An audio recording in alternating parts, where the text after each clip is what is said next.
बिस्मिल्लाहिर्रहमानिर्रहीम। अस्सलाम वालेकुम। हमारे चैनल में खुश आमदीद। मेरी भाभी जब भी आटा गूंथती तो मेरा भाई इसको मारने लग पड़ता। जब मैं पूछती तो भाभी कहती कि तुम्हारी शादी होगी तुम्हें पता चल जाएगा। मैं भाभी की बात सुनकर बहुत हैरान होती, क्योंकि कभी कभी तो मैं भी आटा गूंथती थी तो भाई मुझे कुछ नहीं कहते थे। फिर जब मेरी शादी हुई तो मैं आटा गूंथने बैठी तो मेरी जान निकल गई, क्योंकि इस दिन तो मेरे घर में मेरी भाभी बहुत खूबसूरत, बहुत सेहतमंद और बहुत ही अच्छी लगती थी। लेकिन मेरा भाई हमेशा इसे मारता था, इसीलिए नहीं कि इनकी कोई हरकत भाई को बुरी लग जाती या वो बदज़बान थी, बल्कि इसलिए भाई का कहना था कि तुम आटा ना गूंदा करो। लेकिन घर में इतने काम थे कि भाभी को कभी कभी मेरी मदद करना पड़ती, और जब भी भाई देख ले कि वो भाभी आटा गूंद रही है तो वो इनको मारना शुरू कर देता।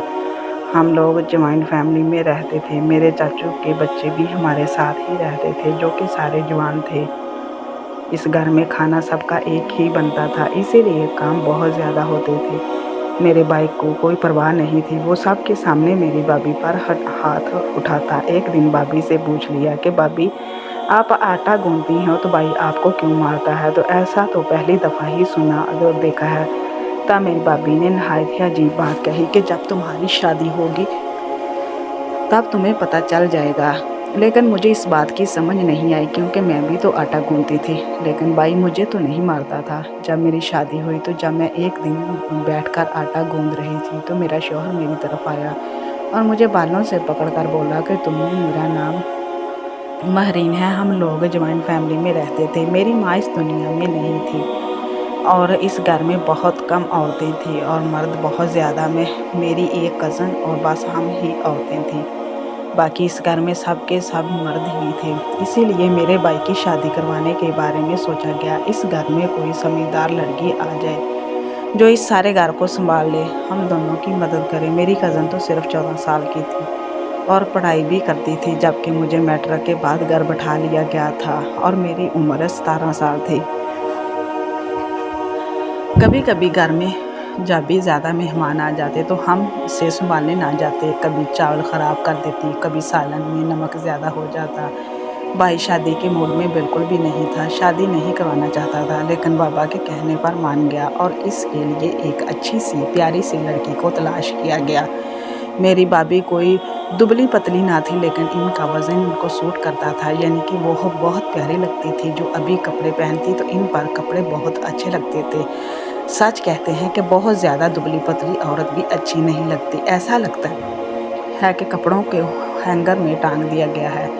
लेकिन थोड़ा सा इंसान को सेहतमंद होना चाहिए ताकि इससे पहनना ओढ़ा अच्छा लगे। इसी तरह के मेरी भाभी भी थी और बहुत अच्छी थी। उन्होंने शादी के 2 दिन बाद ही मेरी मदद करने के लिए किचन का रुख कर लिया। लेकिन एक दिन न कुछ ऐसा हुआ कि मैं भी बुरी तरह हैरान रह गई। मेरी भाभी को भी ये सब होने की उम्मीद ना थी। मेरी भाभी किचन में बैठी आटा गूंद रही थी और हाल में कुछ हमारे कज़न बैठे हुए थे। और हमारी बड़ी औरतें कहती हैं कि हमेशा ज़मीन पर बैठकर ही आटा गूंदना चाहिए। खड़े होकर आटा गूंदने से वो सही नहीं बनता और फिर रोटी भी अच्छी नहीं बनती। इसीलिए भाभी ज़मीन पर ही बैठी और थोड़ी देर पहले मुझे यही समझा रही थी कि इस तरह से बैठकर आटा गूंदना अगर ये से लिए बहुत अच्छा होता है। अचानक मेरा भाई वहाँ आया और भाभी को एक झटके से उठाकर कहने लगा, ये क्या कर रही हो तुम? और धक्के देता हुआ वहाँ से कमरे में ले गया। मैं हैरान रह गई और थोड़ी देर बाद मुझे भाभी की चिल्लाने की आवाज़ आई कि जैसे इनको कोई मार रहा है। अगर मेरा भाई ये सब कर रहा था तो बहुत ही गलत बात थी, क्योंकि अभी तो इनकी शादी को 1 हफ्ता भी नहीं हुआ था और मुझे तो ये समझ ना आया कि इनको डांट किस बात पर पड़ रही थी। फिर मैंने सोचा शायद भाभी ने कमरे की सफाई ना की हो या भाई की कोई शर्ट इस्त्री ना की हो, इसीलिए वो इस तरह की हरकतें करने पर मजबूर हो गया। वैसे भी मेरा भाई बहुत गुस्से वाला था। घर में सबसे ज़्यादा बड़ा था, कारोबार भी वही संभालता था, हर किसी को डांटता मारता रहता था। हम भी तो आज तक हम हाथ नहीं उठाया था मुझ पर और मेरी कज़न पर। कहता था कि औरत में हाथ नहीं उठाता, लेकिन नज़रों से एक घूर के डरा देता था। लेकिन आज अपनी बीवी पर बुरी तरह हाथ उठा रहा था। मैंने सोच लिया कि भाई की ये बात अपने बाबा को ज़रूर बताऊंगी। आज भाई ने बहुत मारा, वो भी बिला वजह। लेकिन जब रात को ये बात बाबा को बताई तो उन्होंने पहले गौर से मेरी बात सुनी। और फिर कहा तुम्हारी भाभी क्या कर रही थी? तो मैंने कहा कुछ भी नहीं कर रही थी, ज़मीन पर बैठकर आटा गूंद रही थी। और बाई ने इन्हें ज़बरदस्ती घसीट लिया और इसके बाद मारना शुरू कर दिया। उन्होंने दो बार कुछ सोचा और कहा कि तुम इनके मामले में मत बोलो। मेरे बाबा ये बात करने से पहले कहीं खो से गए थे। मैंने कहा ये गलत बात है, अगर अम्मी होती तो भाई को ज़रूर डांटती, भला ऐसा भी कोई करता है। बाबा ने कहा तुमको एक दफ़ा कह दिया है ना, अपने काम से काम रखो, तो फिर ऐसा ही करो। मियाँ बीवी के मामलात में नहीं बोलना चाहिए। अभी जब शाम को कमरे से बाहर निकली, शक्ल देखकर मैं हैरान रह गई। रह गई, ऐसा लग ही नहीं रहा था कि 1 हफ्ते की दुल्हन है। ऐसा लगता था कि 10 साल की शादी गुजार कर बैठी है और 4 बच्चों को पैदा किया है। अजीब सी शक्ल बना रखी थी उन्होंने, सारी रौनक, सारी मुस्कुराहट और सारी चमक अचानक से कहीं खो गई थी। आंखें बता रही थी कि काफ़ी देर तक रोती रही हैं। मैंने अपनी भाभी से क्या बात है? उन्होंने फिर से रोना शुरू कर दिया। मैंने कहा क्यों मारा आपको बाई ने? भाभी के चेहरे पर निशान भी थे जिनको वो मेकअप से छुपा कर आई थी। आजकल घर में मेरी भी शादी की बातें हो रही थी। सोचती थी क्या मुझे भी शादी के बाद इस तरह से मारा जाएगा? अगर मेरा भाई किसी की बेटी के साथ ये कर रहा है तो किसी की बहन को ला रहा है तो इसकी बहन के साथ भी तो ये हो सकता है। एक दिन भाभी से कहा कि आटा गूंदने में, तो कहने लगी कि आज मैं नहीं कर सकती, ये काम तुम खुद ही कर लो। लेकिन जब मैंने आटा गूंदा तो रात को भाभी को रोटियां बनाते हुए बहुत ज़्यादा तकलीफ़ हुई, क्योंकि मुझे ये ठीक से बनाना नहीं आता था। कभी पतला हो जाता था, कभी सख्त, और फिर रोटियां बनाने में बहुत मसला होता था। भाभी किरदार में पड़ी कि रोटी तक तो बनानी नहीं आती इस लड़की को। इसके बाद भाभी ने मुझे कहा कि मैं ये काम क्या करूँगी, क्योंकि फिर भी मसला तो मेरे लिए है। लेकिन इस दफ़ा फिर ऐसा ही हुआ कि जब वो आटा गूंद रही थी तो भाई ने इनको देख लिया और इस दफ़ा बाकायदा इनको बालों से पकड़कर वहाँ से ले गया। मैं अभी आगे बढ़ी और भाई का हाथ रोकने की कोशिश की। क्या हो गया है आपको भाई? तो इसने मुझे धक्का दे दिया और अच्छा खासा तमाशा बन गया।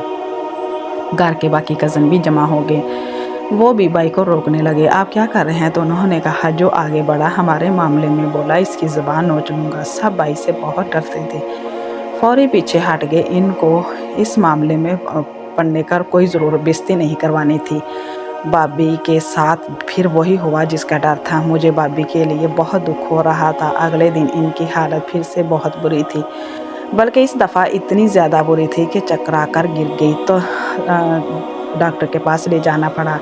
गए, बाई घर पर नहीं था तो कज़न के साथ ही अस्पताल ले गई। इस बात पर भी बाई को बहुत गुस्सा आया। मैं घर आ रहा था, मर तो नहीं गई थी, मेरा इंतज़ार कर लेते। जब तक बाई अस्पताल नहीं पहुंचा था मुझे डॉक्टर साहबा ने अपने कमरे में बुलाया। इनको भाभी को देखकर पता चल गया था कि ये नई नेवली दुल्हन है, क्योंकि अभी भी इनके हाथों पर मेहंदी लगी हुई थी। इसकी शादी किस जानवर से करवा दी है? इतनी प्यारी लड़की का क्या हाल करके लाए हो? अगर दोबारा ये केस यहाँ पर आया, इस तरह की कोई हरकत हुई तो मैं पुलिस को बुला लूँगी।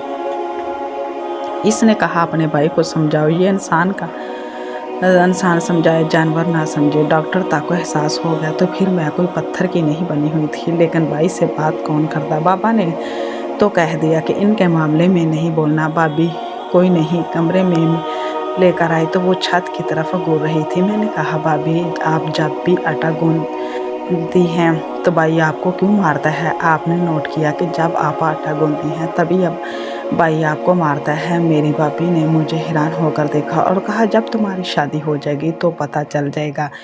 मैंने कहा इस बात से क्या मतलब है कि भाई भला कोई मारने वाली बात है? ये काम तो हर औरत अपने घर में करती है, तो क्या इसको मार पड़ती है? तो मेरी भाभी ने कहा कि हर औरत मेरी जैसी नहीं होती। तुम्हारा भाई जिस बात से खुश होता है इसी बात पर खफा भी होता है। इसे मेरी जैसी बीवी चाहिए और फिर इसे कुछ ऐसी बातें पसंद भी नहीं है जो मेरे अपने काबू में भी नहीं है। मेरी भाभी ने मुझे तफसील नहीं बताई और कहा कि शादी होगी तो समझ जाओगे, लेकिन इस ख़ानदान की किसी मर्द से शादी ना करना।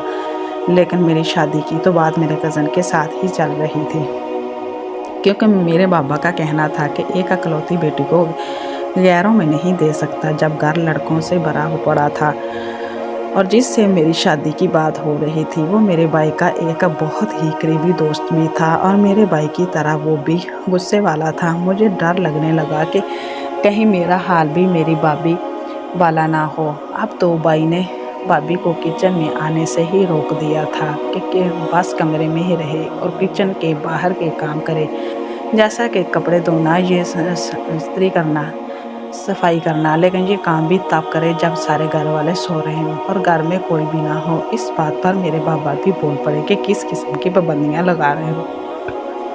हम घर की सफाई के लिए नौकर रख लेंगे, लेकिन ज़रूरी काम किचन का है, क्योंकि रोज़ खाना पकाना सब ने खाना है, तो अपनी बीवी को किचन में ही जाने नहीं दोगे तो फिर कैसे चलेगा। फिर मेरे भाई ने झगड़ा किया। इसमें भाभी बिल्कुल भी नहीं बोली, भाभी बिल्कुल खामोश थी।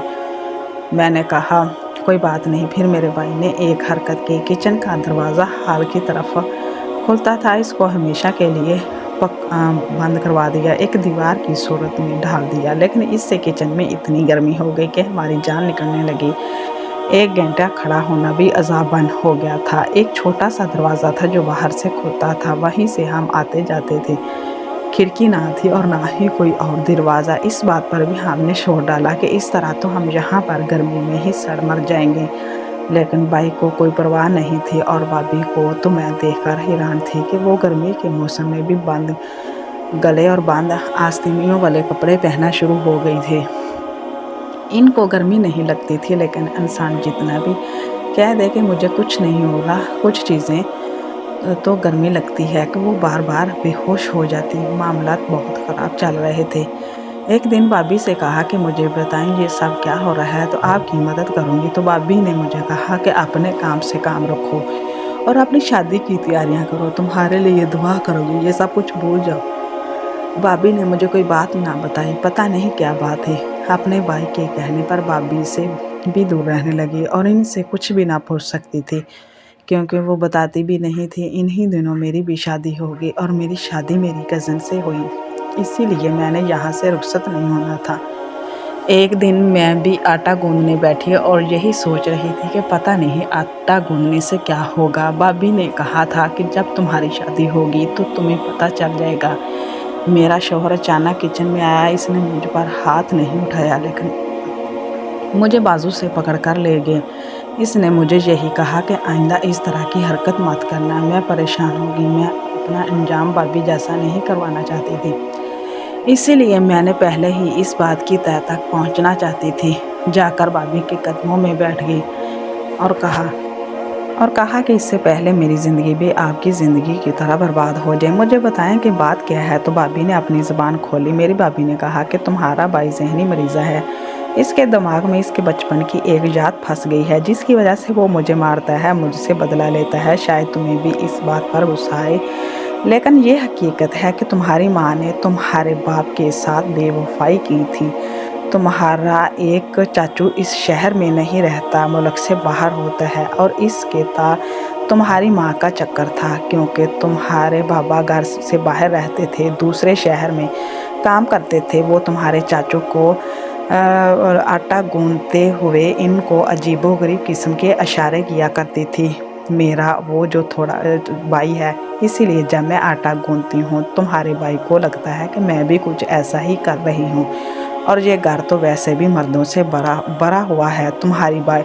तुम्हारा भाई शक का मरीज़ है, इसने मुझ पर ज़रा भी भरोसा नहीं है। कहते हैं कि जब बात करदार तक आ जाए तो फिर रिश्ता ख़त्म हो जाता है, लेकिन इस तरह से तो मेरा रिश्ता पहले दिन से ही ख़त्म है। तुम्हारे भाई के साथ तुम्हारा शौहर भी मेरे शौहर का बहुत करीबी दोस्त है और ये दोनों एक दूसरे के संगत में रहते हैं। इन दोनों के इस बात का पता है कि ये इसी चाचू का बेटा है और ये दोनों ही इस शक का किसी का शिकार है। मेरी ज़िंदगी की तरह ही तुम्हारी ज़िंदगी भी होने वाली है। हम इन मर्दों को कुछ नहीं समझा सकते। तभी किचन का दरवाज़ा बंद कर दिया, मुझे इस तरह के कपड़े पहनने पर मजबूर कर दिया।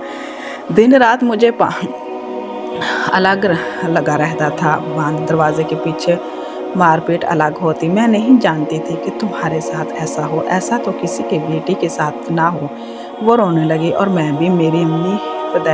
मेरी पैदाइश के बाद इस दुनिया से चली गई थी, इसीलिए अपनी अम्मी को कभी नहीं देखा था। इनकी सूरत में भी मुझे मुश्किल से ही याद थी, तस्वीर में ही देखा था। अगर ये बात सच थी कि तभी ये सब हो रहा, अगर ये झूठ होता तो फिर ये दोनों मर्द इस तरह पागलपन में पर नहीं उतरते। मैंने भाभी को कहा कि हम चुप करके नहीं बैठेंगे और ये बात जाकर बाबा को बता देंगे। हमने इनको शुरू से लेकर आखिर तक सारी बातें भी बताई और वो परेशान हो गए और कहने लगे कि किसकी गलती की सजा किसी और को देना गलत बात है। उन्होंने किचन से दरवाज़ा भी हटा दिया और भाभी को भी कहा कि जो तुम्हारा दिल करता है पहनो, गर्मी में गर्म कपड़े पहनने की कोई ज़रूरत नहीं है। मेरे भाई मेरे शौहर को भी अच्छी खासी क्लास लगाई। मेरे बाबा ने कहा, अगर इस तरह की हरकतें इन लोगों ने तुम्हारे साथ दोबारा की, तुम में से किसी ने भी किसी पर हाथ उठाया तो तुम लोगों ने सीधा आके मुझे ये बात बतानी है। मैं इन दोनों को ठीक कर दूंगा। तुम मेरी बेटी हो और ये किसी और की बेटी, लेकिन दरअसल ये भी मेरी बेटी है। मैं इसे अपनी बेटी बनाकर लाया हूँ। मेरी बीवी ने मेरे साथ बेवफाई की थी, मुझे धोखा दिया था, लेकिन मैंने फिर भी आज तक इस पर हाथ नहीं उठाया था और ये तुम लोगों को बिला वजह ही इस तरह जलील करें, ये मैं होने नहीं दूंगा। अगर मुझे मेरी बीवी से मसला था तो इसने मेरे साथ बेवफाई की थी ना, तो मैंने इसे अपनी ज़िंदगी से निकाल दिया था, लेकिन इसे कभी भी जानवरों की तरह मारा पीटा नहीं था। मुझे तो यकीन नहीं आ रहा कि ये किस किस्म के लोग हैं। इसके बाद से मेरे शौहर ने, मेरे भाई ने इस तरह की कोई हरकत नहीं की। अल्लाह की तरफ से हम दोनों के यहाँ एक साथ ही उम्मीद थी। बाबा ने घर में नौकर भी रख कर दिया और जब हमारी औलाद हमारी ज़िंदगी में आई तो इसके बाद हमारे शौहरों के रवैये काफ़ी हद तक बदल गए। फिर बाबा ने एक और बहुत अच्छा काम किया, कहीं घर के हिस्से कर दिए, भाई का हिस्सा अलग और मेरा हिस्सा अलग कर दिया। हम अपने घर और अपनी चारदीवारी में रहते थे, किसी की नज़र आते जाते नहीं पड़ती थी, जिसकी वजह से हमारे मर्दों को अकल आ गई थी। अब सारा कुछ बेहतर की तरफ जा रहा था, लेकिन आखिर में ये मैं कहूँगी कि किसी की गलती की सज़ा किसी और को देना जुल्म से भी बड़ा जुल्म होता है। मज़ीद अच्छी वीडियो सुनने के लिए हमारे चैनल को सब्सक्राइब करें। अल्लाह हाफिज़।